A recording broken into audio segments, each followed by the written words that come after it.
All right. It's been a little bit. Last week we got stood up. That's a whole different story. But welcome to the pod. Derek's not here. Derek's immune system, I like to say, sucks. Because I feel like he's always sick. But I'm joined with the guys from SmartGrip. We got Jared and Matt. Jared's been on the pod before. We're excited to talk about SmartGrip, their advancements, and then their special announcement, which I've actually been testing, and I really do enjoy it. Um, but I'm not going to be the one to introduce it. Let's bring on Jared and Matt. Hello, hello. Hello. Hello, everyone. Thanks And for Matt, having us. absolutely. Matt, you were saying you weren't on the last one, so welcome. Jared, good to have you back. Thanks for having me again. So, how's the day? I didn't play golf today, which is fine. It's been raining the last 2 days here in Minnesota. Um, I had to do a photo shoot yesterday in the rain, so like I'm a little over it. It's like if I just hope my cameras aren't broken. Moral of the story. But let's talk about Smart Grip. So like a brief recap of what it was for those who didn't listen last year. I think it's really cool, and then we kind of talk about where you guys are going with it, and then kind of the big announcement you guys wanted to talk about. Yeah, I think I'll start out. I mean, a lot has happened since we last talked. I think it was about 15 months ago or so. I've Uh, noticed. a lot has happened since then, and a lot of exciting things. Matt, I'll let you chime in whenever you feel appropriate, especially when we start talking about some of the iterations we've made. At the time, if I remember correctly, we hadn't shipped any of these out yet. It was still being there were we had backers on Indiegogo. The campaign had been fully funded, and we were now in the production phase. So, Yes, you're right. You're right. That's where we were at. so It was yeah, chaos. It was chaos. I think that might have been why I wasn't on because I was so busy trying to build smart grips for the by customers hand. He's making them by by hand. at his house. Yeah. So Yeah. Dinner table assembly. very Right. dedicated. That's pretty cool though. You'd be like somebody handmade this, and then it's like, yeah, I did. Eating dinner with the family and your like tendies and fries and stuff like that. Yes. Yeah. Basically by the end of that first production run, everyone in my house was quite annoyed at the disaster that was laid out across the dinner table and into the living room, trying to box everyone's stuff up and all their bonus gifts that went through Indiegogo. But it was certainly a learning experience. It was pretty fun and a really great way to get new people interested in your technology across the world, which is what amazed me. Um, Something like Jared, it was like 13 different countries that we shipped the first generation of the Smart Grip to, which is pretty neat. Wow, that's cool. Yeah, it's neat to see the interest. And if we think about our campaign and our goals for the campaign, we wanted to know if this was a valid idea, right? We wanted to, is this something people actually want? Um, we had the idea. Um, we could have come up with the money ourselves, right? And had zero validation from anyone and just kind of did this for ourselves. But the route we decided to take was let's see if there's some validity to it. And there was, like Matt said, all around the world.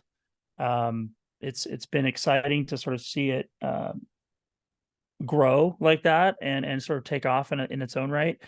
Some areas of the country actually ordered it more than others. It was really interesting to see just demographically how that worked out. But yeah, it's one of those things again. Like it was a madhouse. Here we are with orders, hundreds of orders from all over the world, and poor Matt had to somehow package them all up, build them by hand, and figure out all the addresses. And some of these addresses around the world are crazy. Like I don't know. There's like 3 or 4 lines that you have to put in for the Totally, address. It's like I've been shipping totally, some recently now that I do the shipping, and I'm like, what does this mean? Like how do we ship here? I don't know. I hope it goes to the right place. I mean, it takes like a week to get there, and if it doesn't get there, then it's a big to do. So but it was fun. It was a really fun time for sure. yeah. And to get the feedback from customers as well, like some people immediately were so excited and they ordered more. They ordered them for their wives or their kids.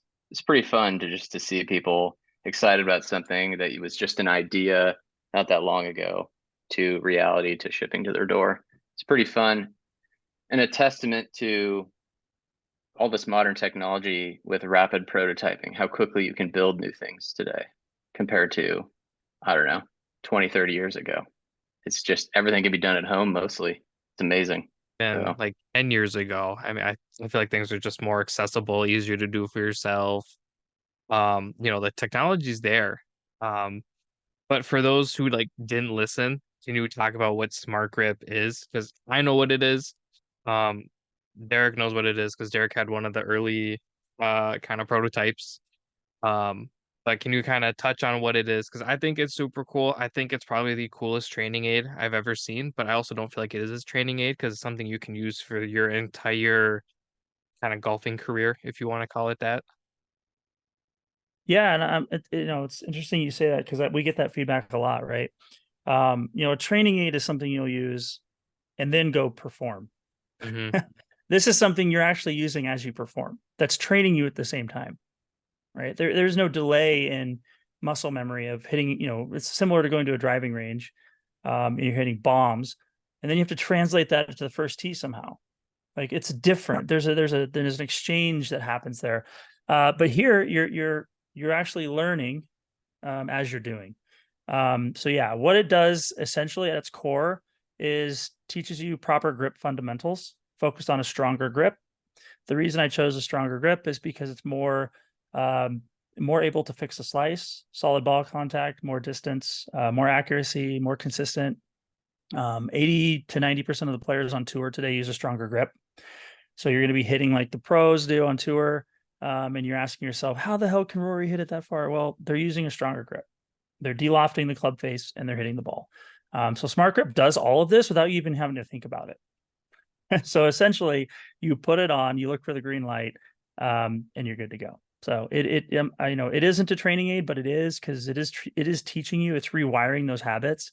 But it's very discreet, very small, very easy to use. You just put it on and go, and it has immediate results. So what else could you ask for? And it's super lightweight. Yeah. I have one of them right here. Like they're super, super small. It just goes on your glove. I don't know if you want to talk about it yet, but I have the new one that comes with the clip, and then you just clip it on the glove. Um, I've played, I think I did 2 9-hole rounds, funny enough.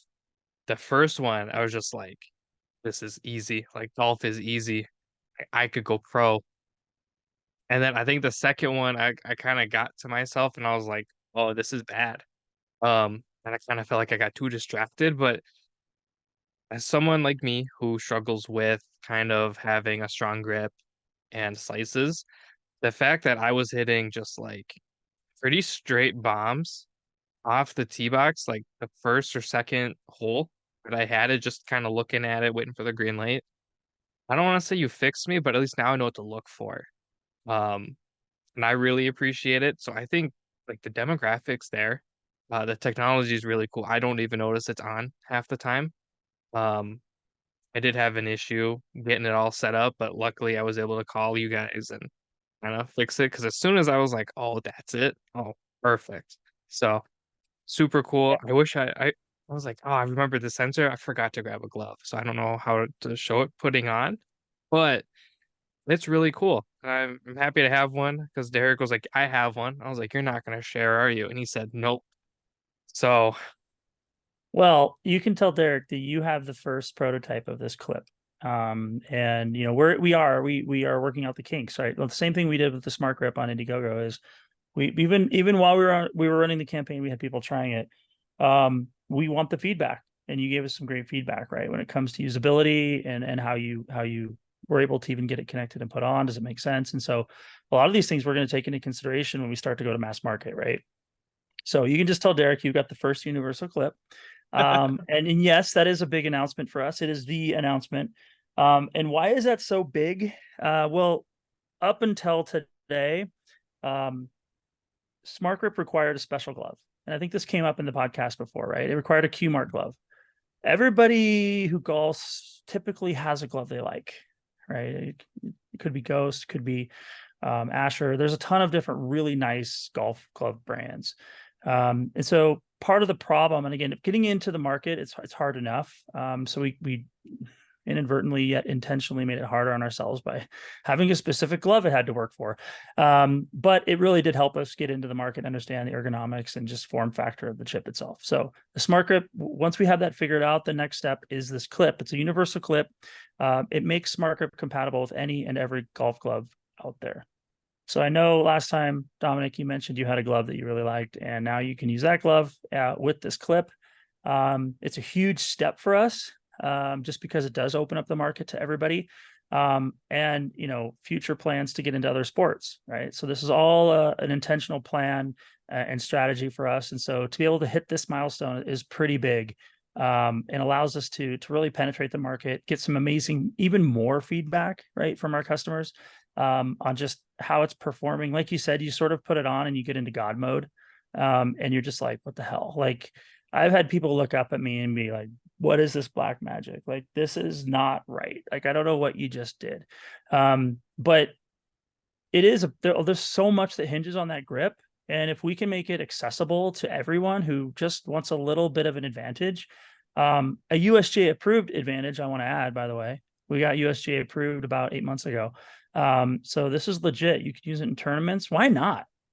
I already have enough problems golfing in a tournament because I'm already like nerve wracked and like completely, I've got jitters and everything else, right? Hitting a 2-foot putt to hitting my first drive, like all that stuff gets a little easier when you have this. And so it's amazing to sort of see this evolve in the way that it has. And then just, due to some good persistence and I'll turn it over to Matt here, but some amazing like iteration on the production side. Like, how do we get from where we were when we talked 15 months ago to this idea that's a chip that magnetically connects and has its flaws, to something now that is now compatible and very secure and very reliable, very lightweight.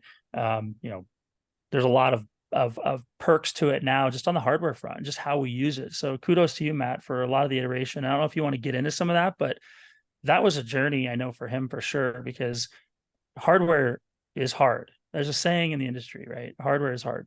So it's hard for a reason, because there's a delay. You can't get the feedback, make the update, push the update, and the software is better, right? That's the software.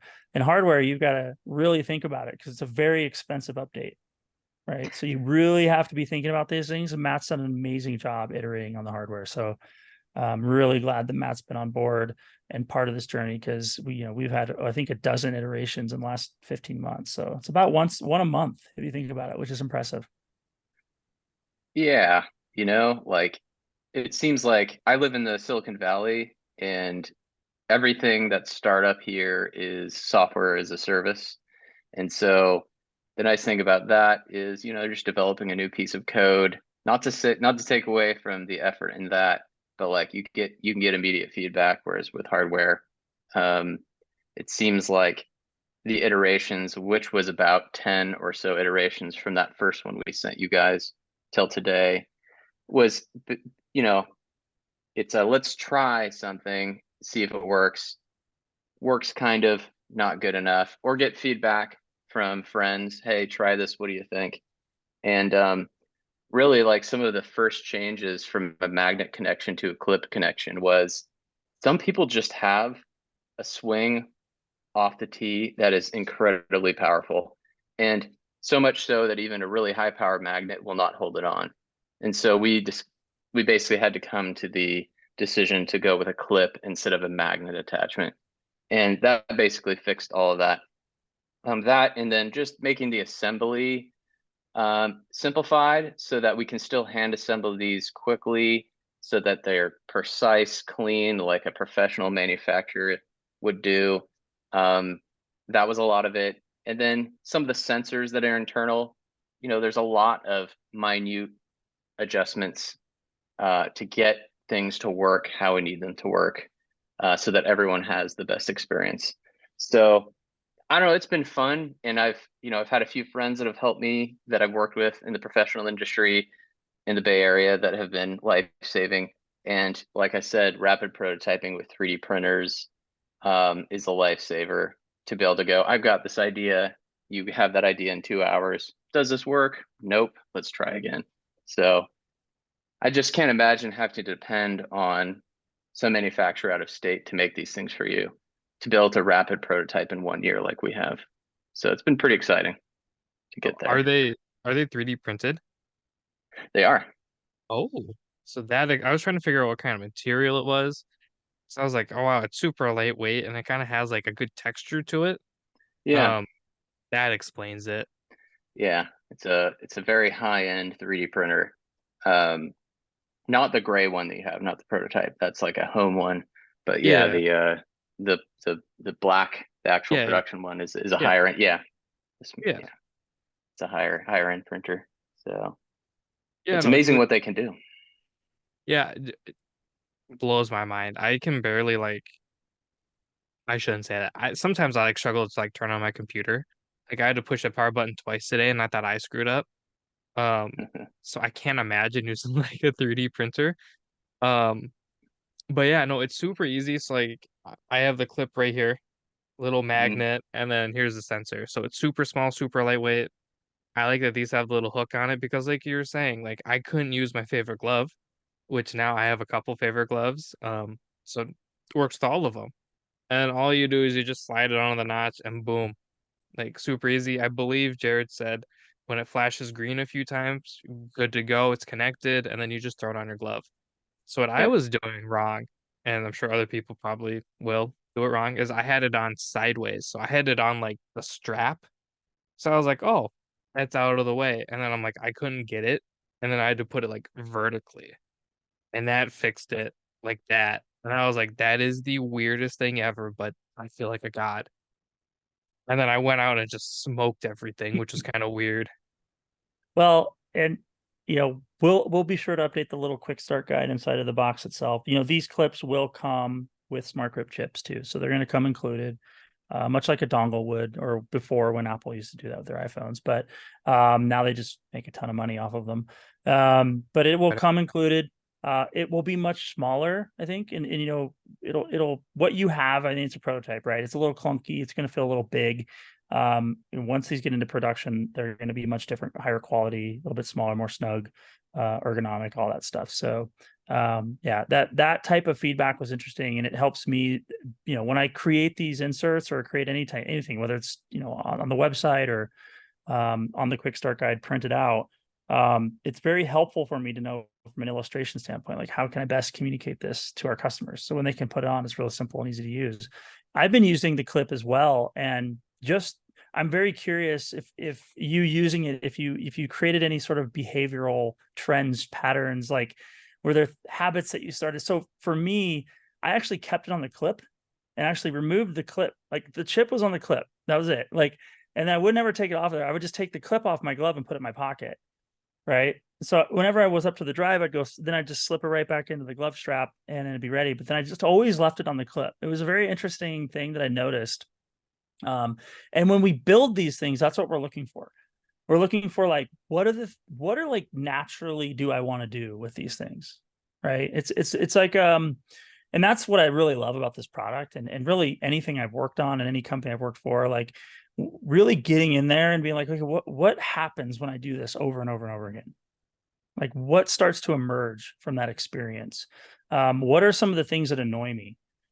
Right, like those types of things, and how can we fix them? And so it's only by taking it to the golf course, golfing with it, like eating your own dog food, they'll say in the software industry, but really experiencing it yourself. So I'm curious, Dominic, if there's anything you notice. If not, that's fine.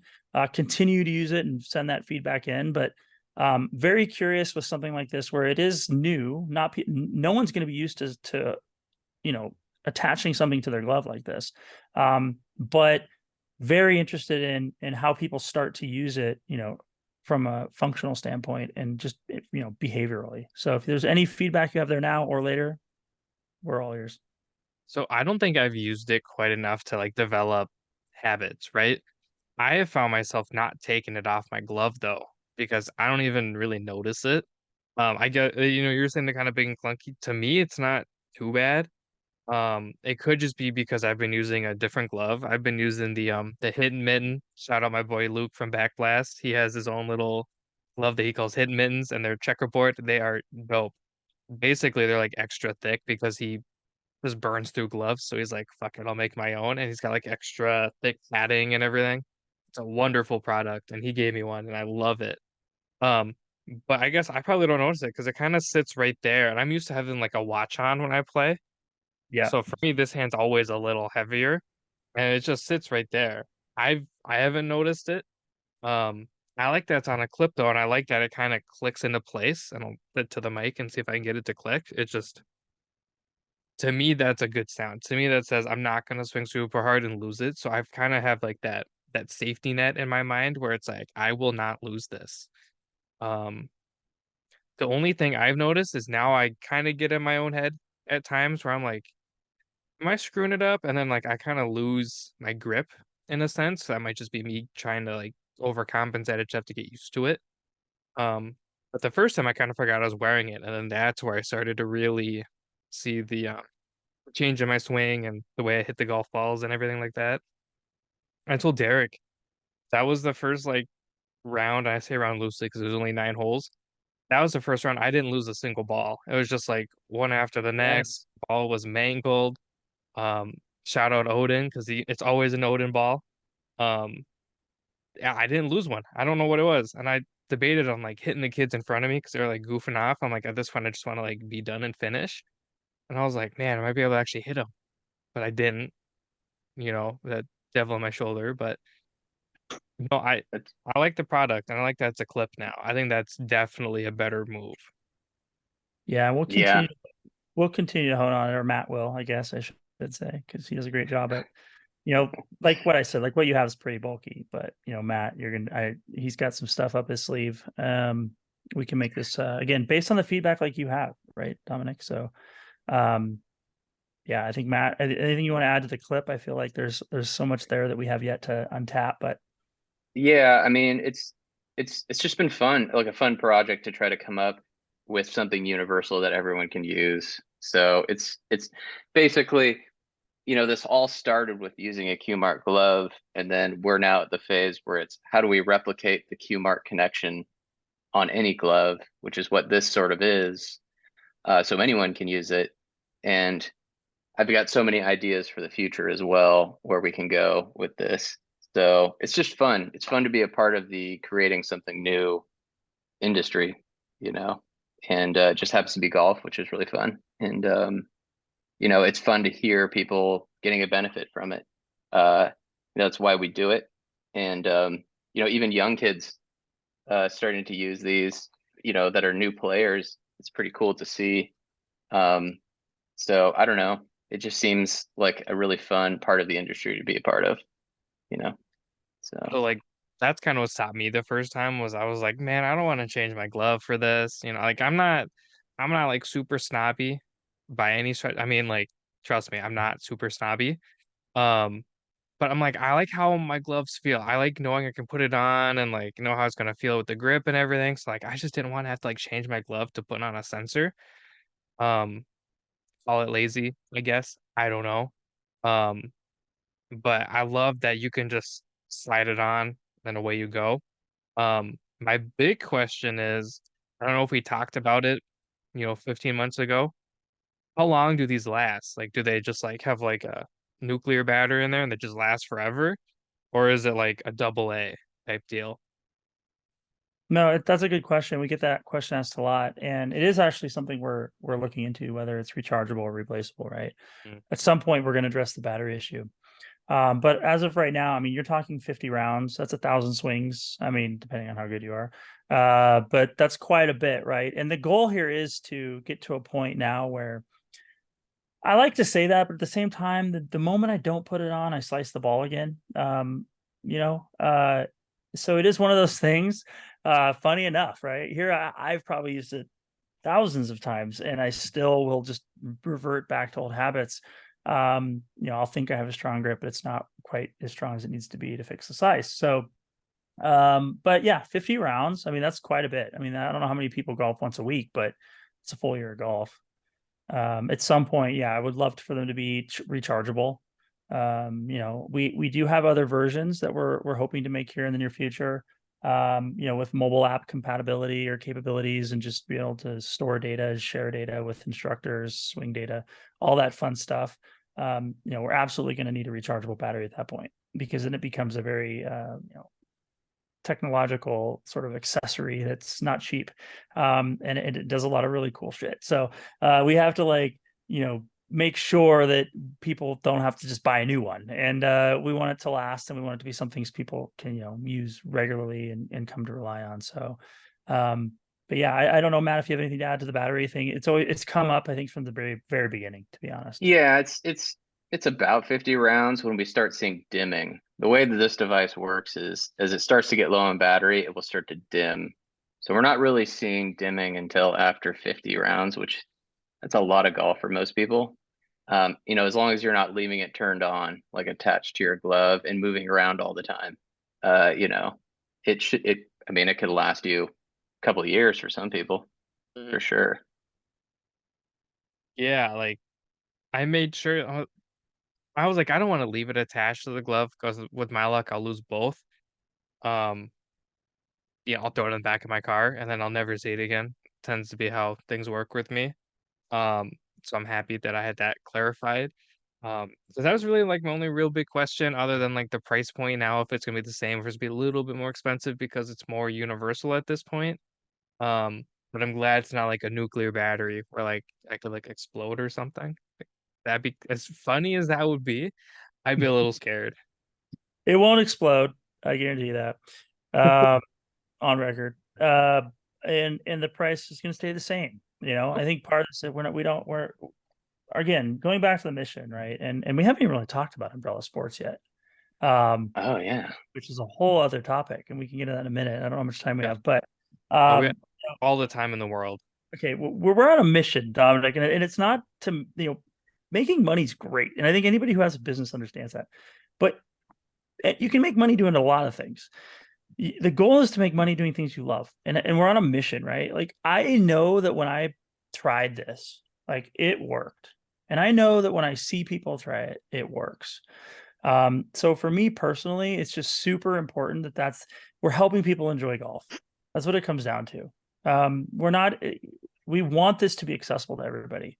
Now, you could say in hindsight, did we intentionally limit it to Q-Mark Club? I'd love to say we did, because that's really smart and really cool to say, but we didn't. But it has actually worked in our favor, because we had a very limited pool of people we could use and research, right? And sort of say, hey, what's going on, without exposing it to a bunch of people, right? And having a bunch of issues happen. So this really happened in a really amazing way. And it's sort of unfolding. Again, we're just pounding the rock, we're doing the work, and this stuff is sort of happening in front of us. And so for us, just to be able to get to a point now where we feel like the hardware, the actual chip itself, feels lightweight. It feels like it's like I can grip it. It's not going to slip out of my hands in the middle of the round, or it feels durable. The battery is at a place we like it.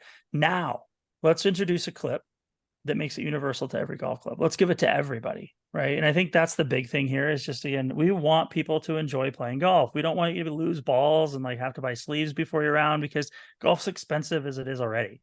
I don't need to go in there and buy 2 sleeves of golf balls before my round 2. So yeah, I mean, at the end of the day, it's about how many people can we get to enjoy better golf, and we all want to do it. And what's, it's all a bunch of little things. We understand that.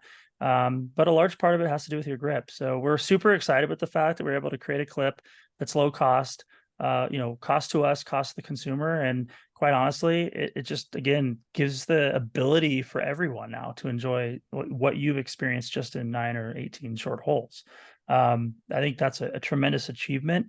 And one that I do want to continue to just point out, that Matt's done a great job. Like, he doesn't golf, right? Like, Matt isn't a golfer, if you can imagine that, right? So he's got to take like my ideas and my enthusiasm and sometimes my rough feedback, and take that and turn it into something.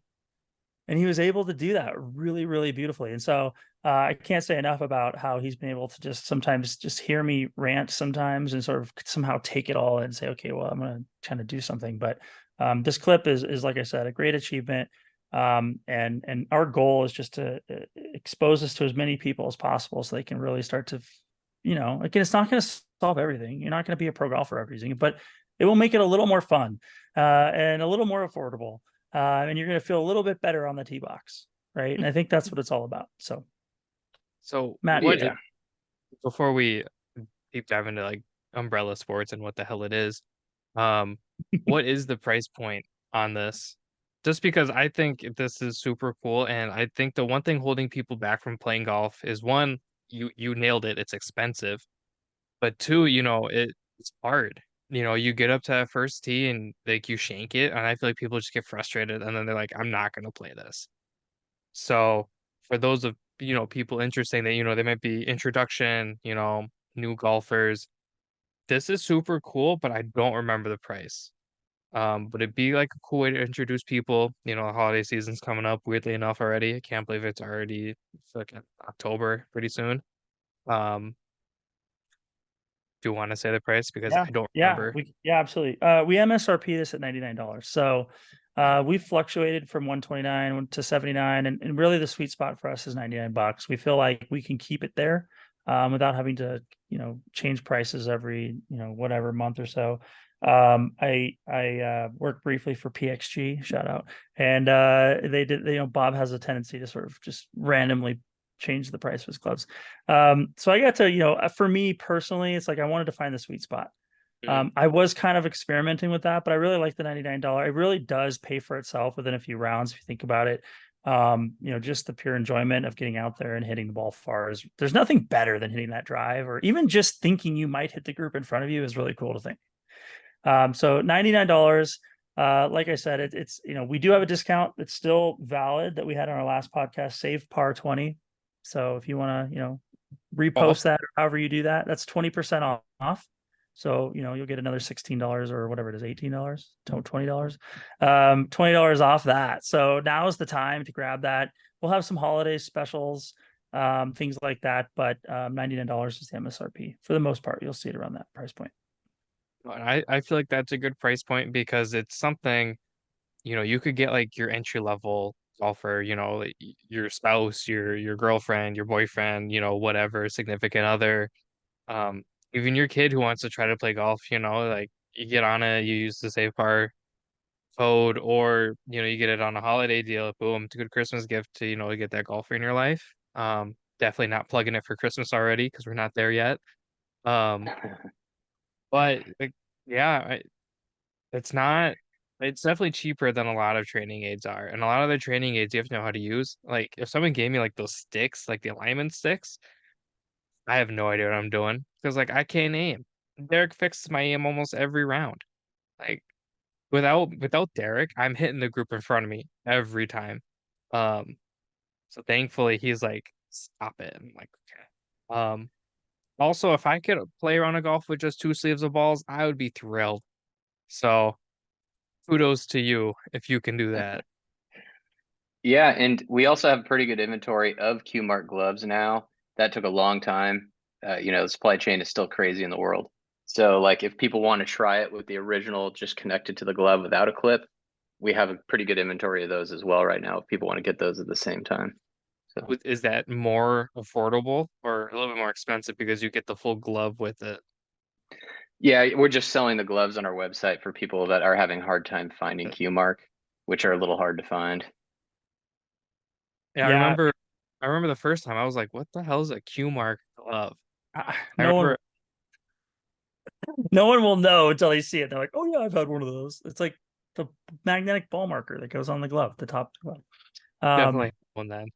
Yeah, so it's you've been to those fancy club or those country clubs where they've got their logo printed on the metal ball marker and it snaps off and there's a little magnet on the glove. That is the Q Mark glove. The You do it. first time Nice. I had this idea of this chip, and it was funny. It was at Silverado in Napa, and they had the glove there. And I remember I saw the video, and I think I mentioned this in another podcast, but it was like, this is how we get there. Like this is the shortcut. We're going to use this. And I will say, even to this day, right, you can use the clip, the universal clip on any glove. I still feel like you're going to get the best experience with a QMark glove, right? If it's slightly marginally better, right? Just because it's one less piece of something to use or put on or attach. It's slightly smaller and it's built for it. The clip itself actually slipped right into the QMark glove. So We do have those on our website now. We have them custom made from Titleist, so they're not they're really good gloves. They're probably the best gloves that Titleist makes. And so you're going to get a metal ball marker with the Umbrella Sports logo, and then you can use your SmartGrip chip with it. And so we have a bundle on our website as well that you can buy the SmartGrip chip and a glove in a bundle price, so you can get them together. So like you said, for someone getting into golf, that way, hey, you're going to get of course you're going to have the clip with the chip itself. So if you have a different glove, that's great, but you're going to have the glove as well in case you need it. So all of that is available on the website. And I don't want to market it just towards beginners, but I think this is a great tool for beginners. But even for people like me who have played for a handful of years and, I have a podcast talk about golf and everything like that, it's definitely useful. I know just kind of talking to you guys, I'm brainstorming things that we could possibly like collab on in the future, stuff that Derek and I have in the works currently that I haven't really spoken about yet because it's still kind of hush hush, but we'll talk about it after off air. There's all sorts of cool uses for this, and I'm excited to see where it goes. And I'm sure you guys will talk about where it's going to go and Umbrella Sports and everything like that as well. Yeah, I mean, Umbrella Sports, the name change was for a lot of reasons, but the Smart Grip Golf, we said, well, at some point we said, if we have golf in our name, then that means that we would only be able to use our technology for golf. And I was like, well, what makes us think that it could only be used in golf? Well, that's a good point. So at some point we decided that having golf in the name maybe wasn't the best if we have this upward trajectory to improve the gameplay of other sports as well in the future. So I mean, that's kind of how it flowed in your opinion, right, Jared? It's kind of like, hey, why are we limiting ourselves to just golf? That is the game that got us into this industry, but maybe there could be more that's coming Yeah. down the pipeline. Yeah. I mean, it's true in any sport, right? So like hockey, tennis, baseball, your wrists and your hands just play such a critical role in that, right? So when we get to the point where we're starting to collect data, we didn't want to limit ourselves, and so we really wanted to start the foundation early. One of the primary reasons Louis was brought on, right, was to really help us get this set up for the long term, for the long haul, and be ready to go. And so part of that was a rebrand, and Umbrella Sports, it encompasses the idea of it's umbrella, it's protection, right? It's there to help you, and it's for all sports. And so for us, this SmartGrip is just the beginning. We're really focused on that. I love the industry, obviously. It's a really good niche, a tremendous customer base. I mean, it's probably anyone I've ever met on a golf course, just incredible. So I love working with our consumers or individuals or just anyone who's interested in golf. It's just such an amazing. They're just different people, right? It's like it's so amazing. Sometimes I'll just go and book a single with a threesome or something and just be like, I'm going to meet 3 random people because of the industry, right? And you always come out of there. And I've had some crazy stories we could go on another time, but like, I'm sure we all have, right? Where we just sort of meet people and we start to just form these friendships. I've got a really good friend, Daryl, who's now actually a shareholder in the company. And I met him on the 3rd hole at a golf course in San Ramon, California. So amazing things happen on the golf course. And so this is just the beginning. We do want to set ourselves up for the future, and we do have plans to do that. So Umbrella Sports was just an opportunity for us to really put that foot down, really, and sort of set that foundation early, and make sure we're prepared for what's about to come. So it's I didn't know this was a particular way to do things. I don't know what I'm doing. That's again why we brought Louis on to really help us with that, and he's done a tremendous job. But here we are, and SmartGrip is really the flagship product for the company itself, and we're just going to continue to put the pedal to the metal. So, yeah, well said. And I grew up playing baseball, so yeah. Before we got on, I was watching the replay. Obviously, big Twins fan. Minnesota, Matt Wallner hit like a 463-foot grand slam. And I was like thinking about it. I'm like, man, be cool to see like the metrics behind it. Obviously, like they have their stat cast and everything, so you can find out the ball angle, the speed of left the bat, you know, everything you want to know about that grand slam. You can find it and read about it. But they don't have that at every level. That's a major league thing, it's a triple A thing, it's a pro level thing. What you guys could do is you could cater that high school, the middle school kids, and tennis would be cool. I'm not into tennis at any stretch of the word. Derek likes it a little bit, but Derek also plays grown up ping pong, which is pickleball to me. Uh, so like he's a little bit more interested in that. So like the uses for this are super cool and it's super broad, which I like. Cool. Glad you agree. That's how we felt about it. And I don't know, we're just excited. We have a lot of ideas, like we said, where this can go. But right now, the first battle is let's get this in the golfers' hands. Let's let's improve people's gameplay. Let's let them have more fun, right? Because it's mostly about having fun. And Jared says I don't play golf. I have played golf. I just play very poorly, and I've been very frustrated in the past, mostly in college, playing golf. Maybe a little bit too much Coors Light on the rounds might have been part of the problem. But yeah, but I understand the fun of it all and the playing with other people and having fun and being outside when it's nice, especially early morning when there's dew on the grass. Mm. It's a great way to sort of start your day, you know, and have a good time with buddies. So I Yeah, I actually agree. I golf. was sorry, I was gonna say the only way to ruin that is to slice the ball once you get out there. So that's true. That's true. protect Embarrass yourself. yourself, you know. I actually hate morning golf, so like that is the thing that wrecks it for me. I'm not a morning person. I'd much rather like a twilight round or like something mid-afternoon. But yeah, I mean, just getting out there having fun.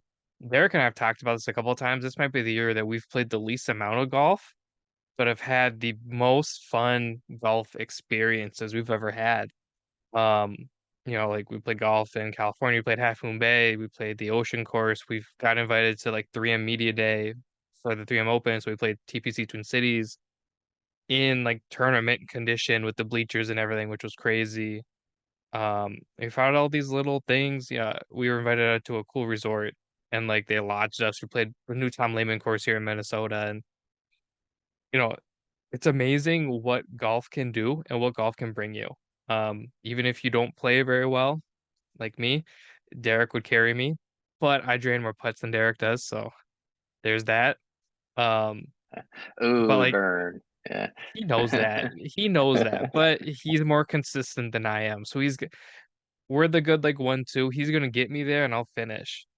Um, but it's just amazing what golf can do and what golf can bring you. I'm a big photographer, so like I've got all my cameras or most of them right there. I'm a big fan of Peter McKinnon, and he's Canadian. He's a photographer. He's just like a badass individual. One of his friends was saying that he doesn't like photography, but he likes where photography takes him. And that's how I feel about golf. Like I don't love golf by any means, but I love the people I've met through it. I love the experiences I've gotten to do while playing golf. I love all these different things about it. And I think that is what kind of sets golf apart from other sports. I I agree with agree. that. Yeah, I mean it's about enjoying the moment, right? And you get to these courses. I love Half Moon Bay. Um, previous Legends Club member actually with Darrow, who I just mentioned earlier. Funny enough, but we would go there quite regularly, and I absolutely love the Ocean Course. Old Course is great too. I don't know if you've had a chance to play both those tracks, but Ocean Course to me, just being out there, and I'd say what, like 15 holes out of the 18, you're on the ocean. You're right there. Yeah. There's nothing better, right? It was Pebble Beach. It was the U.S. Open at Pebble in 2019, I think it was, where this idea was sort of conceived, believe it or not, this whole idea. And I remember walking around Pebble and just how amazed I was at just walking around, just like the golf course and just seeing the beauty that it was. And so, you know, I think a lot of the times we can find that at any golf course we're at too, right? It doesn't have to be on the ocean. It can be any golf course that we're at, and really understanding like what's going on, what's around us, and just the just being out there. Sometimes I remind myself I'm out here, like I'm golfing. Like what could be better? Like nothing else going on. all you gotta do, and it doesn't really matter if I hit this ball or not, or right, because we're never gonna hit it right where we want. But like, I'm out there to have fun. I'm out there to enjoy it. And so I agree. I think it's like, it's look where it's taken us. Mhm. Think about that. Like, it's taken us to this point on this podcast. The sport itself, it wouldn't have happened. We were able to experience these things. So I think it's incredible when you know, the way you said that is, it's just that what's it's we're on a journey, and golf is sort of the conduit and the vehicle to get there. So yeah, there's so much about it to me that I've definitely grown a fondness for, and just in general. Not that I appreciate it as much as I probably should, though. I still get on the golf course and I still get really pissed off. So um you know, it's part of the game, though. Oh It's yeah. part of the game. I hate this game. I hate this game. Oh my God, I love this game. Yeah. Like, that is all the golf is. And if you can just learn to just, when you love the game, enjoy it, it's all that matters. Yeah, we played Half Moon Bay. Um, we had a great group. It was myself, Derek. It was Beard from Sucker Pin Golf Society, and then Brendan from the Duff and Up guys. Um, and like I said, I'm not a morning person, so Derek makes the tea time for like 7, and I'm like, dude, I am Yeah. pissed. I'm literally sitting on the couch. I got my hoodie on, and I'm just like don't talk to me. I'm sipping my Red Bull, trying to get something. And Brendan comes up. He goes, "Are you okay?" I'm like, "No, leave me alone." And then I hit a quick power nap in the truck to the golf course. Also, if you haven't had their breakfast burrito, get it. It's real good. Um, Love pro me a tip, breakfast burrito. yeah, pro tip from someone who's only played it once: get their breakfast burrito. Um, but yeah, we're out there, and I'm like, this is unreal because that was my first time in California, and I think that was my first time seeing like the ocean, like legitimately seeing the ocean, and it was just like it was an unreal experience, and to share that with some of my friends and Derek, who's I consider like a close friend, almost like a brother, um, was one of those like experiences that was just like crazy. Like you're walking out there and you feel like it's just like your group because the course is so big, and then you look off and you're like, there's nothing over there but the ocean. Fortunately, there's one of the later holes where you can take like steps down to the beach on the ocean course. I almost drilled a lady and like definitely would have made her fall down the stairs. Um, because I had honors and Ooh, sun's right in my eyes. I'm like, I can't see. Hit the ball and they go, Dom, you have to yell 4. I'm like, I thought the ball went that way and it went that way. And I was like, yikes. And then I just hit an absolute bomb. But it's one of those courses that you're just like, this is unreal. Price is definitely justified. Um, because I don't know too many golf courses that I would pay to play there for that amount of money, but worth it. Worth it, worth it, worth it. It's definitely worth it. If you live in the Bay Area, go get a Legends Club membership. I don't remember what it was, maybe $350 for the year. But every round you get points, and then eventually I think it's every 3 rounds you get a free round, right? So, and then you get like 10 or 20% off all the food. It's so worth it because you go out there, and they make it even better for you if you can get out there regularly. I sometimes I actually look back and I think I took a lot of it for granted. You know, you're out there and you're golfing there on the ocean, and you know, you just sort of get in your head. You get in your head and you're like, what? You know, you don't realize you're actually out there golfing on an amazing golf course. And actually 16, 17, and 18 on the ocean course are just the best way I've ever ended a golf course. 16 is this beautiful downhill drive. 17 is a short par 3. And then you got this long par 5 to end you off, where you have to basically drive over a hill, and you don't know where it's going to land, and you just wail on it because you know Yep. no matter what you're going to find it. And it's just such a beautiful course, like the ocean course itself. And yeah, I recommend it. Anyone listening to this, if you have a chance to go there, go there. You won't regret it. I dropped an absolute just dart on 17. I was like, I watched everybody kind of hit and miss. I was like, I got this in the bag. Like I walked up super cocky. I'm like, God, if I whiff on this, they're all gonna just like tease me. I hit it and it just went up and just dropped. I was like, perfect. I'm the only one on the green. I love this game. And then the next Nice hole work. real quick. Hole three. Okay. Hole three is another par three there. And don't hit it in the sand. I hit it in the sand and it took me, look, I'm pretty good out of the sand. But there, if you're short on hole three and you hit it one of those bunkers, you're gonna be there a while. Mm, I couldn't get out. I literally was just like, I gotta pick this up. Maybe it was a bad day. I don't know. But that hole forever stuck in my mind. I always hit it over now. If you hit it short right, you're gonna fall in this little valley. It's really hard to get out of. But for me, I just never want to be short. It just traumatized me. Hitting out of the sand 8 times, could not get out. there's one hole. I don't remember what hole it was. And I had hit all my shots. And I'm at the point where I'm close to the green, but I'm definitely off the green.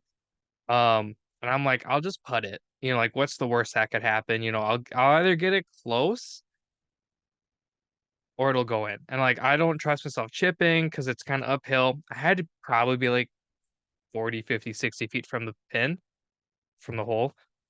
And we've been like taping everybody throughout this entire thing, just getting content, just what guys do. And nobody thought, hey, let's turn the camera on and watch Dom do this. I hit it, it's just perfect, and it just plops right in. And they're like, what did you just do? I'm like, it's in the cup. You guys can finish now. Like, I'll be waiting. Um, and then there's another one where it's a big links course, basically. I'm not a fan of links courses for this reason. I'm hitting, and then my ball kind of trails off to the right, and it's on one of them where the green is like way uphill. Um, and the group on the hole that I hit my ball on is going and they're taking forever. And I was finally just like, you know what? I just want to hit my ball, get out of their way. And I just hit it and I got the perfect just loft and it just dropped. And I can hear Derek go, whoa. He's like, I was like, that's me. It's me. Yeah. Don't touch it. Nice. Actually, I've been looking at this picture. Um, this is us on 18. Oh, awesome. So I have to Wow, that was a send good weather day. it was the morning was super foggy, and I was like, "This is wonderful," because I had like a hoodie on the entire time. Um, and then by the time it finished, it was super sunny. They went out for lunch. I went home, took a nap. Um, but it was just like a great experience. I was like, "Wow, it's a lot of money," and then I was like, "I see why. It's so much more than like a golf course, and the fact that it's like public, I think, is unreal." It's wild. It's a gem. No doubt. No doubt at all. There's too many memorable holes. Old course, they have this other course we haven't talked about, but like old course is meh. I haven't talked about it because I haven't played it. Yeah, you're not missing much. Really, the 17th and 18th hole are the best. Those who have played it know what I'm talking about. But the first 16 holes, yeah, you can get that at your country club, wherever you're at. You don't see much, right? But 17, all of a sudden, you see the ocean, and on 18, you're hitting into a gallery. So everybody who's hanging out there at that hotel is sitting out on the patio watching everybody hit into the 18th green. So you have this whole gallery watching you, and it's nerve wracking, but it's an experience because you got the ocean on the right, you got the green sitting there in front of everybody. Very cool 18th hole, but you have to wait a long time to get there. Have you ever walked around in the hotel? No, I have never felt so out of place in my entire life. I feel a little Uh, out of place walking around the hotel. I no, we went in it because we're like we want to get something Really? to drink, so we went in it. I'm in like golf joggers. I've got like a golf hoodie on from Swanee's, not sponsored yet. Um, and I had my Crocs on, and Derek hates Crocs, and he definitely hates my Crocs because they're kind of goofy looking. They kind of look like a nutsack in like a really weird way. That they're based off Yeah, of those like they're those based are off a like a little satchel.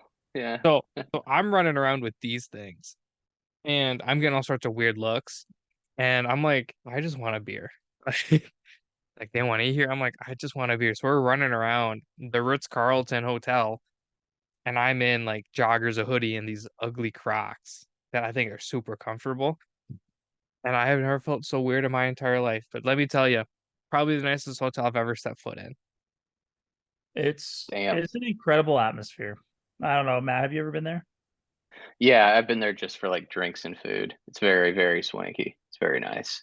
But yeah, you definitely had some old ladies like raise their eyebrow at you and side eye you while you're walking Yeah. through the lobby, I'm sure. Yeah, no, we went this year was the 50th anniversary. So I have a ball marker that has the 50th anniversary on it. I got a ball because I get a ball from every new course I play just to hang it up. I don't know, I'm weird.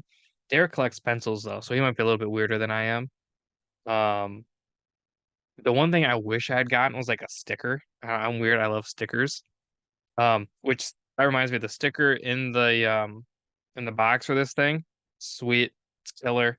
The holographic looks really good and the graphics super fun. I meant to talk about it, but I totally forgot until I wanted the Half Moon Base sticker. Um, so that made me that was good. That's the one thing I regret is not getting the damn sticker. I used to have a Yeah. I used to have a Go ahead. sticker book when I was a little kid. Like when I was, you ever have that? Anybody else? I had this like book of stickers that I just put in there. Some of them were scratch and sniff, and some I don't know why they came up, but like I used to have this sticker fetish too. I was like, oh man, I had a whole book where I just basically ruined stickers and put them in the book. Yeah, Well, that was the 80s. It was a pretty big deal in the 80s. I Hey, was maybe gonna that's say I feel like when you were little, I wasn't even around yet, and that Yeah. modifies that because I was not even a thought in the 80s. Yeah, the scratch and sniff was like high tech, new tech in the 80s. Yeah. I know that what was they And, are. yeah. And the When little I was in rainbow elementary, stickers. Yeah. yeah, when I was in elementary school, we had smelly markers, but that was before kids were getting high off Sharpies. That was like, man, you could smell this and it smells like blueberries. And I was like, I want to smell like blueberries. Um, that was like the cool thing. That, and then we had gel pens that had like glitter in it. That was like, if you had that in elementary school, you were doing it. And I was like, I need those pens. Yes, I remember those. Nice. Oh, the good old days. Yes. well, I think we could, I remember in the last podcast when we closed it out, you asked me my favorite meal or something. Was it favorite place to eat? Is that still a thing? Eh, yeah, but I want to do a new question. Oh, I was hoping Matt would have to answer that one because I want to know. Oh, we Ah, but we can still do it. Um, I recently was working on my car, and I like to listen to podcasts when I was working on my car because obviously I did my brakes, and we don't have the luxury of car parts coming off really easily. So I'm in the hammer banging on it with a BFH just to get everything broken loose. yeah. BFH stands for big fucking hammer. I can see Yeah. that you're You're in looking the at. Rust Belt, so yeah. Yeah, so we're banging on it, and then I'm listening to a podcast. It's the You Betcha podcast. They're from like Fargo, so like it's super local to me. Um, they were talking about, you know how like we have walk-up songs for like, baseball and like we always ask about it for golf. They were talking about like what song would play when they're putting you in the ground, like when you're dead. And the first song that came to my mind was Crossroads by Bone Thugs and Harmony. Um, I don't know why that came to my head, but it fits perfectly. So that's what I'm gonna ask. What would your walk down song be? And I don't take any credit for this. This is all the You Betcha guys. But then we'll definitely end with the food. Don't worry. Well, if I die in September, it'll be September Rain by Guns N' Roses. How about that? If I die in any other month, I have no idea. Green Day has a really good song, I think. um, but I don't know. It'd be kind of cool to go down with some AC/DC or something that people aren't expecting. They're just like, Yeah. whoa, I'm excited. Like, this just got me pumped up. Um, Go down with like some song, get you all amped up and jittery. yeah, like part of celebrating that, just celebrate the life, and just like really get into it.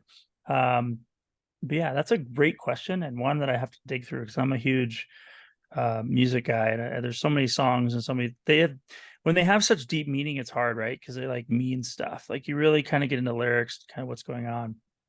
But wow, I did not see that curveball coming. That's a Yeah, great. you're welcome. Like I said, when Derek's not here, it's a little bit more chaotic and not scripted. Um, I've decided my funeral, I want it to be a roast where the funeral goers can roast me. Um, Love it. the issue is I can't like rebuttal it, so I'm gonna have to like film all my roasts. So then the last thing they hear from me is me roasting them. And then my lift down music will be Bone Thugs and Harmony. Love it. Can't wait to die. Make sure the mortician puts a smile on your face. You're laughing the whole way through the roast. Get some fake teeth that just chatter. A mechanical That is heart comes up. that's a really hard question, man. Like, wow, I've never actually thought about that. What will play when I die? I I don't know. didn't think of Maybe, it either until yeah, I was banging on my brakes. I don't know. Riders on the Storm. Maybe that'll be mine. Just because I You want get everyone to be roast. quiet and relaxed, like in the forest somewhere. You know, I just want Bone Thugs and Harmony at my funeral, and that's how I'm gonna do it. that's perfect. It What really if is perfect. what if it was like Regulators or something, just random. Just something that everybody goes, "Oh my God, I remember that. Oh, that's That'd amazing." be funny if it was I'm not a player, but I crush a lot. Uh can't think of I the song came on the other day and I know it's by Big Pun and I can't think of the actual name of it, but it's I'm not a player, but I crush a lot. I think that'd be pretty good to go down with. Um but yeah, You it's want probably people to laugh at your yeah, funerals, basically. Yeah, that's good. it should be fun, right? Because you're celebrating me and my life. And my life is anything but ordinary and boring. It's exciting. Every day is a new adventure, depending how you look at it. Um, I don't know too many other people that have a podcast about golf and things, and I always say emphasis on the things because, like, yeah, we're talking about music we would die to. Um, but yeah, no, I definitely want to throw a little bit of a curveball at you guys and just see how it would go and if we want to use it in the future. Because I don't think I've even told Derek about that question, so I'll see if he even listens. Yeah, that'll be good. I think when I think about my two favorite bands of all time, right? You got Dave Matthews Band on one side, and you got Tool on the other. Mm, Can't really get, as far as but what they do have in common is they love to jam. mhm. Um, and they're in the moment and when they're on stage and you're watching them. So like I would have to, if I really thought about a pull from one of those two artists, just because I think, some of their, it may not be what popular opinion or something, but like, I think at the end of the day, those are really the two favorite bands I've had for the longest time since I was probably even in high school. Just completely like, I absolutely, if Tool comes out with something or Dave Matthews comes out with something, I'll just get it. I don't care. I may not even listen to it. I just want to get it. So probably have to go in there. I don't know. What bands do you listen to, Matt? What's your like go-to playlist? You could do many That's men by percent too. that's really hard. I grew up in classic rock. A lot of classic rock music. Um, and I don't know, like, I guess I'm just not a purist because I listen to classic rock and I also listen to like 90s hip hop, gangster rap, right? So it was like I can appreciate a lot of different music, and unfortunately, unlike you, Jared, that loves Dave Matthews, I just like so much music that I can't say that I love one more than the other. It's like song by song for me, unfortunately. It's just how it is. Yeah, like if you were to be like, Jesus Christ, it's like a racetrack. Um, I don't even know if the mic picked it up. Um, if you were like, Dom, who's your favorite brand? Your band? I was like, I don't know. I've seen Kiss live. Kiss is phenomenal live. This past year, US Bank Stadium had like a really cool concert where there was Motley Crue, Poison, Def Leppard, and Joan Jett. I went to that. That was super cool. Poison is rad live. Motley Crue kind of sucks. I shouldn't say that. Vince Neil kind of sucks. Um, and then like Def Leppard, they were okay. I don't know. I wasn't blown away by any means, but like there's so many good options to this question, and I think they're all good. You go funny, you go serious.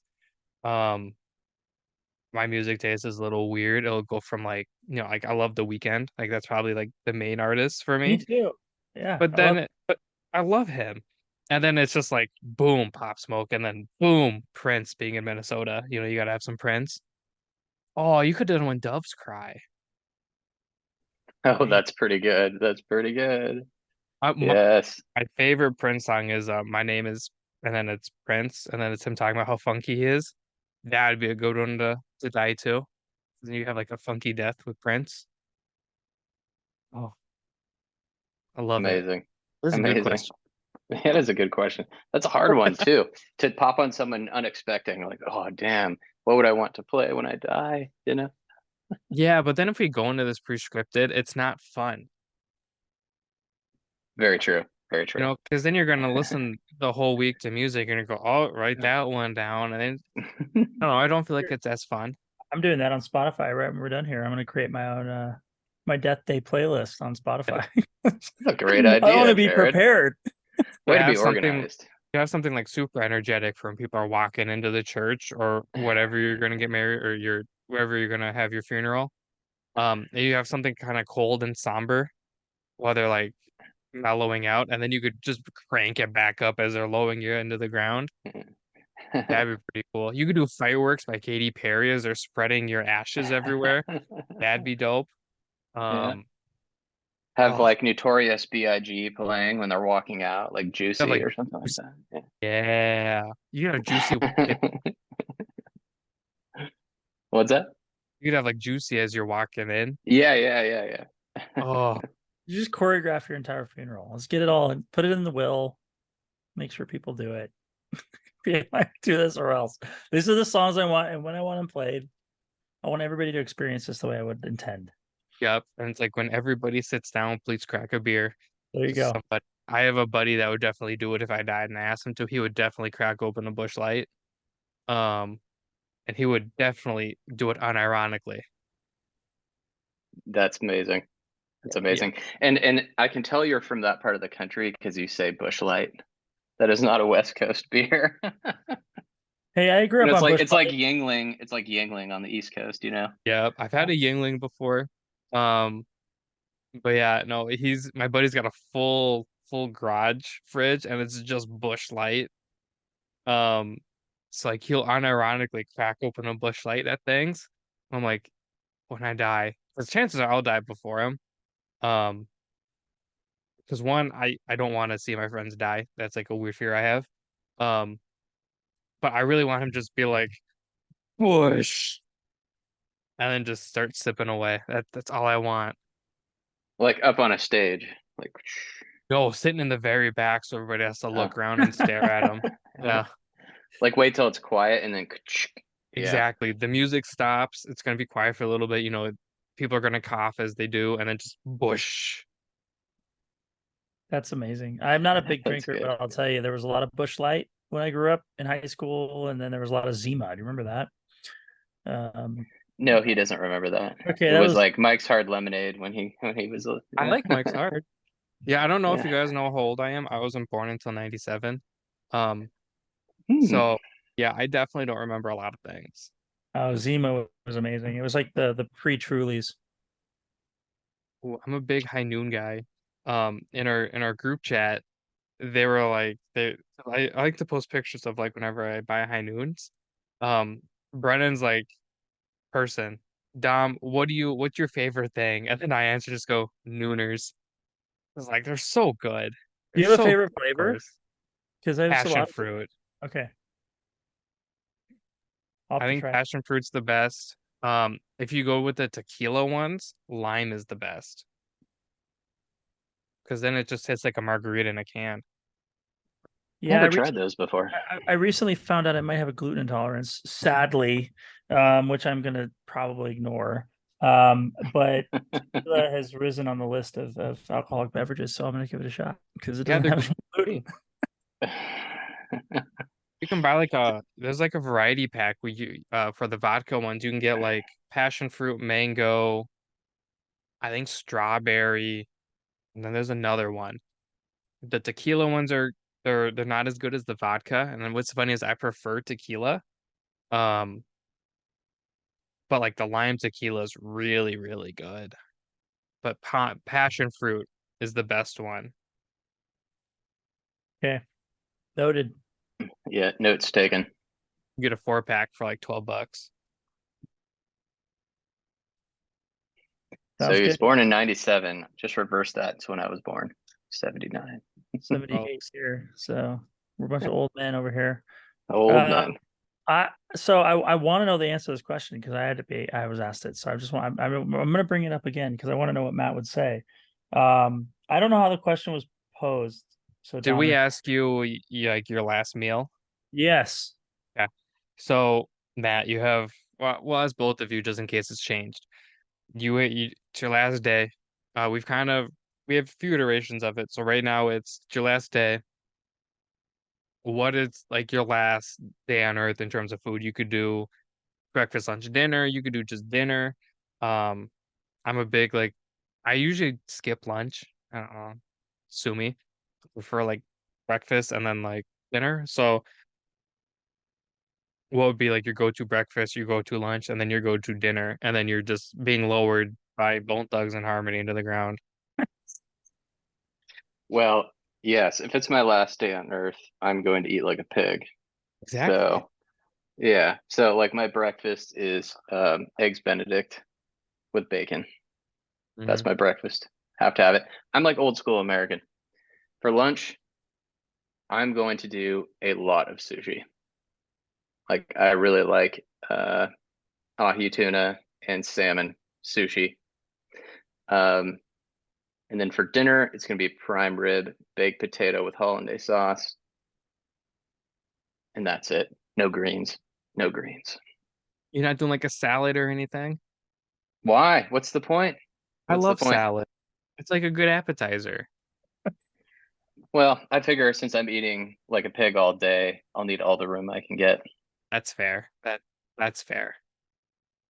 I'm weird when it comes to like if I just eat too much meat, right? Like sodium, I need something sweet. Like I don't know what it is, but like I need something sweet. I'll literally like crave sweets after if I was to just eat a bunch of steak, like I would for some reason need like I don't know, like cheesecake or something. I don't know, right? Like I need something sweet to like top that off. I don't know that I could officially end my last day on earth without having something sweet.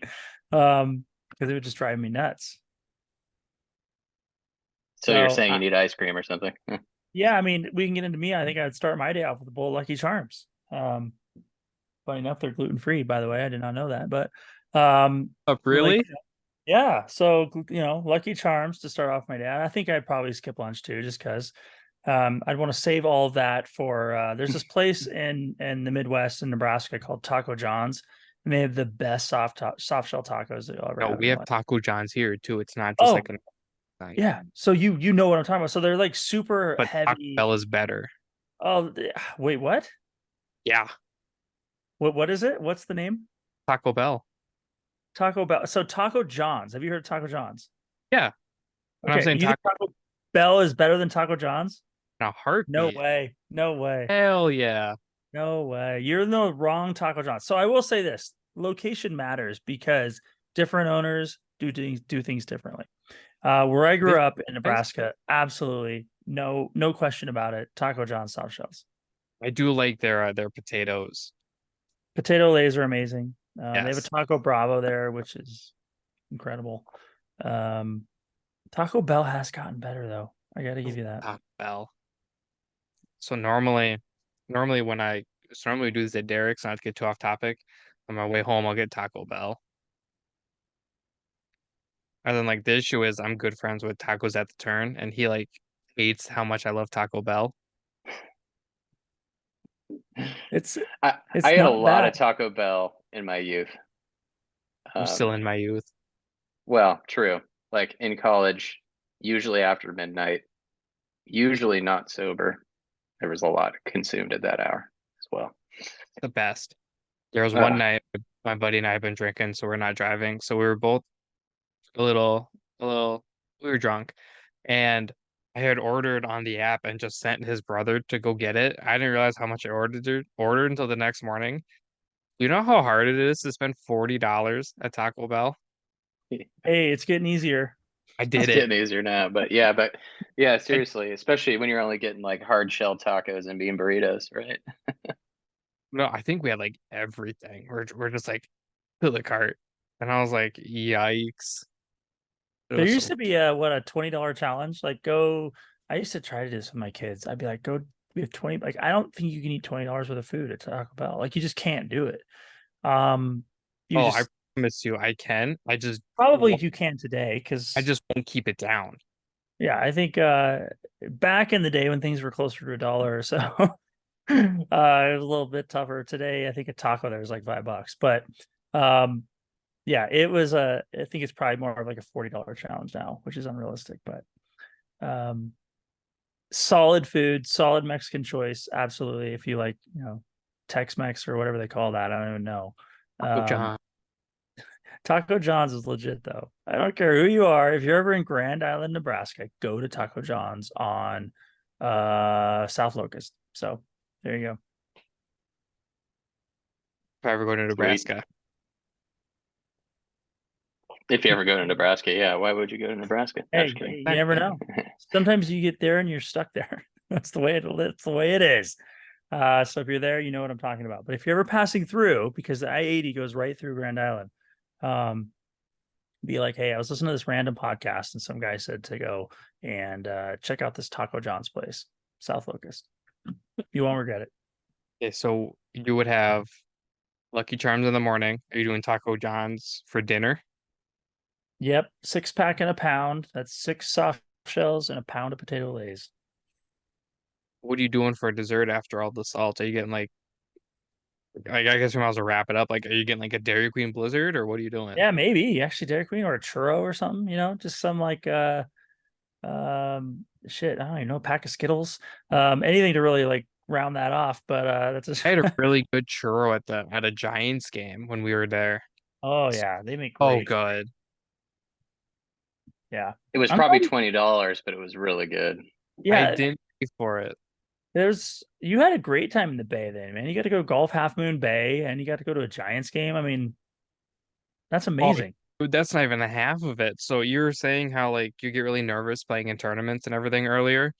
Um, I have never played in a tournament, and then one of the guys left hours, and they're like, "Dom, you're playing." The issue is I was drunk, so I'm playing, and like there's not a care in the world because I'm like running around with like cans of Modelo after I've done shots with everybody, and just carefree. And I'm at the point where I'm just like swinging and like cracking jokes with people. The only thing I remember is we took one of my shots and I was like, that's it. I'm good. And the issue is it was our own tournament that we threw as the shindig. But yeah, we had a great time in the Bay. We landed at SFO. That was its own little adventure because we had one of the only car rental places that wasn't on the property. So that was fun. Thanks, Derek. Um, we got to the Airbnb and then we immediately went to Target, which is funny because it's a Minnesota thing. So you're welcome for Target. That's a Minnesota company. Um, what else did we do? We went, I think like one of the first days we were there, we met up with Jordan from Odin and saw the bridge and everything and taking all sorts of pictures. Did the touristy stuff, and then we played Prune Ridge, I think. I don't know. Dropped a dart, almost got a hole in one. That was pretty cool. Nice Uh, work. yeah, and I couldn't see the ball. Like I hit it and the sun was in my eyes. I just walked away. I'm like, I can't see it, and it just like dropped. And then I had to two putt for par, so that was fun. Thanks for the video, Jordan. Um, yeah, dude, we did so much stuff. We hung out with like a really cool crew of everybody. I think Half Moon Bay, I think directly after that, we went to Hop and Vine. The only thing I didn't get to do is go to a Niners game, but obviously they weren't playing. Yeah, Uh, wrong time of year. I know, but we saw the Giants. We went to Alcatraz. It was a blast, dude. It was super fun. Everybody in the Bay was super nice to us. It was kind of just like a big like reunion with people that we've never met before, if that makes sense. It was super fun. What time of year were you there? End of May, early June. Oh, great time of year. Great time. And we didn't get any rain. And then like the day we left, it just poured. We Good had timing. So it's we like had, right there on the fine line. yeah, we had an Airbnb in San Jose, and a lot of the crew joined us after. So like we had Brian and Brendan from Duffin Up. It was Derek and I, and then we had Luke from Backblast. And we were all playing Half Moon Bay, and Luke texts me. He's like, "Hey, I'm landing." I was like, "Cool. Here's the address. Here's the code to get in."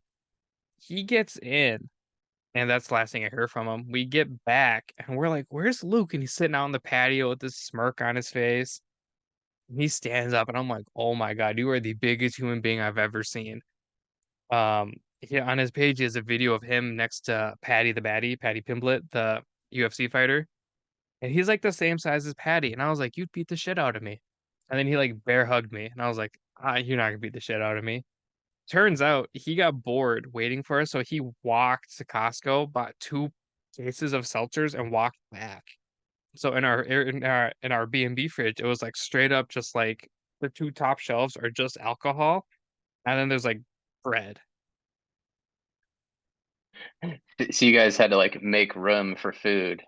Oh darn. Yeah, we went out the night before the shindig, which is what we were calling our tournament, um, and I I think I'd only paid for 1 drink. Um, Bought a mango margarita because, and then they're like, "Dom, why are you buying these?" Like, "Sure, just" that was my first night with High Noons, I didn't know what they were, so I'm just drinking them, pounding them back. I'm like, "Do these have alcohol?" And they're like, "Yeah," and I'm like, "Oh." Keep it going. Um, we end up leaving to go to an Irish pub where I'm continually taking people's drinks. We ended up drinking all the High Noons out of this pub. And they're like, "Hey, they're gone." And I was like, "Oh, that's not good." So they went to like a dance club, which was kind of weird. Um, and what I remember doing is I went up to the bartender and it's me and Brian. I'm like, "I noon me, please." And he goes, "No, we have Topo Chico." And I said, "Topo Chico me, please." And they went down pretty easy. I then convinced a couple of us to go find the Taco Bell Cantina, which has alcohol. So I'm sitting down there and I'm like ordering everything on like on the tablet. So I got my 3 tacos and then I got like a cherry Skittle slushy, which is so good. But then I had them add rum to it. So at this point, I'm feeling it and I'm just having a good time. Not realizing I have to wake up early the next morning to like go set up everything. And I'm eating my tacos, drinking my drink, and I put a taco in my hoodie pocket because I'm like, I'm taking this thing for later. I was like, yeah, what else are you gonna do? I see Jared's like, "What the fuck?" I'm like, "Dude, this is gonna be phenomenal." I was the life of the party. Um, I had my pocket taco and everything, and I'm hanging out, and then we leave, and then we get this call, and they're like, "Hey, did you take Luke with you?" We're like, "No, he said he didn't wanna go." And we left Luke at the club, and I felt so bad, so I went home and ate my taco and went to bed. And yeah, and the next morning we had a shindig, and I'm doing shots with everybody and drinking Modelo's and just cranking them. It was a good couple days. Yeah, so you know that there's next time you're in Half Moon Bay, there's a Taco Bell on the beach, like literally on the sand. What? And it's the Taco Bell Cantina What? I could have had a Yep, Taco Bell Cantina on the beach in the on the ocean. beach. I Yeah, didn't like know that. there's a deck right out the front and you're on the sand. I'm pissed. I'm gonna make some phone calls. So I'm Just go pissed. back. next time you come Yeah. back, Well, I mean, I we'll have take to you come there. back. Yep, you have to, basically. Science. Yeah, science rules. I'm pissed. I'm glad you Yep. had a good time out there though. It's a great energy out there. I don't know. Some of it's falling apart. I guess San Francisco, from what I've heard, is falling apart. But if you can keep your, keep to yourself and go do Giants games, then you're probably okay. Yeah, we Don't took the train, which the train sucked because it was like an hour and a half. I was like, good God. Um, Oh, but yeah, Caltrain. Yeah, yeah, we didn't yeah. run into really any issues, which was nice. I enjoyed San Francisco from what I saw of it. I definitely want to go back because there's a sandwich shop I want to try, and I wanted to see like the Leica store and just like a couple like odds and ends I wish I had time to do. But I understand that the trip wasn't just for me. Derek was there and everybody else was there, and we had a lot of people to meet, and so. But I'd like to go back. I think we're gonna do another tournament there eventually, not the next one, but maybe we'll circle back around. Excellent. Let us Well, know when you come to town. yeah, I was gonna say, let us know when you do. I believe you had an event in Mountain View, or somewhere close there. But next time you're out there, let me know, and Matt and I will make an appearance. I think it'd be great to hang out again for sure. And Yeah, no, it was in Mountain View. I know the next one we're kind of looking at Portland. So if you want to come to oh, Portland I and love hang, Oregon too. Yeah, I'm down for that too. My ever been sister there? lives in Portland, so I got a free place to stay. Well, I guess we're going to Portland then. Sorry, Derek. Um, making that executive decision, I guess. Sweet. Sounds good. Well, yeah. So thanks for having us on. It's good to meet you in person, kind of in person. Appreciate it, Kind of man. And over screens. I don't know, but yeah, no, super fun. The product's super cool. I like that it's more accessible now. I think yeah, accessibility with products, especially in golf, is huge. Um, you know, because I mean, like you guys were saying, it's expensive to play golf. So anytime you make a product accessible, reasonably priced, and works, I think is a win. absolutely. Yeah, that's what we're trying to do here. And for all the listeners, just to remind you, save par 20 for 20% off. If you want to get one of these, try them out for yourself. Uh, playumbrella.com is our website. You can get them there. We also are on Amazon. You can find Oh, us there as well. Yeah, I get that 2-day shipping. All you Prime members. I'll add it So to the description and everything else, and you know, do that for you guys. thank you. Appreciate it. Thanks for having us on, Dominic. I hope, Derek, you're feeling better by the time you hear this. And until next time, I can't wait to see your face. And hopefully we'll be golfing again soon. Let's make a goal to get Matt out there and give him the golf bug that we've all been exposed to. Yeah, we should give it out at the ocean course. Yeah, that'll do it. Yeah. I think Yeah, yeah. you're in for the long That'll do haul it. then, Matt. If you go to Ocean Course, you're like, I'm gonna have high standards, huh? An all I day don't even experience. Yeah. You're like, I don't have to golf well. I just literally, it's like a walk in the park, it's like a walk on Totally. the ocean, like on the beach, and you're hitting a golf ball every once in a while. It's great. Like every hole I lost one, yeah, and I loved it. Yep. Very cool. Very cool. Looking forward to it, guys. Absolutely. Thanks Thanks for again. coming on again. Yeah. Thanks again. It, keep us in the loop. Save Park Golf. Like we want to. We love what you guys do. You're out there really spreading the word, and I think there's a lot of great companies and brands that have been on this podcast. It's an honor to be a part of that group. It's amazing to be able to have yet another conversation with you on this podcast. You and Derek are just two amazing individuals. It's a pleasure to know you both, to have met you, golf with you, continue to stay in contact. So, Umbrella Sports, SmartGrip, Matt and I, however we can help and assist, we're here to help. So thanks again for having us on. Like Matt said, playumbrella.com, save par 20% off. I think I just might leave that discount code on. So if you happen to listen to this podcast, you've got access to 20% off that everybody else doesn't. So go take advantage of that. We're well aware of who our earlier customers are and who those are that are, early innovators and really jumping in there early to try something out new, and you will be rewarded. We really do appreciate everybody who has faith in the product, down the road as we grow and things get bigger. So we will not forget you, and we appreciate all the support we've had so far. So thanks again, Dominic. I really do appreciate it. Yeah, and I appreciate, the words and everything. Yeah, because we do this just to help people and grow the game, and we do it because we enjoy it. We don't do it for any, money or products or anything like that. It just kind of comes along with the territory, but it's not something we ever ask for by any means. Unless we want to do like a review on it, which in that case, yeah, send it.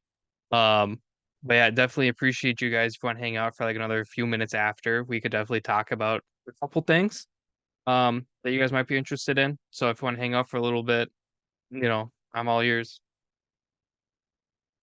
Sounds good. Yeah, sounds great. All right. Well, thanks for talking. Um, I don't know who I have on next week. I do know it's a surprise because I think I told Derek, but Derek's sick. Get well, Derek. Love you. Bye.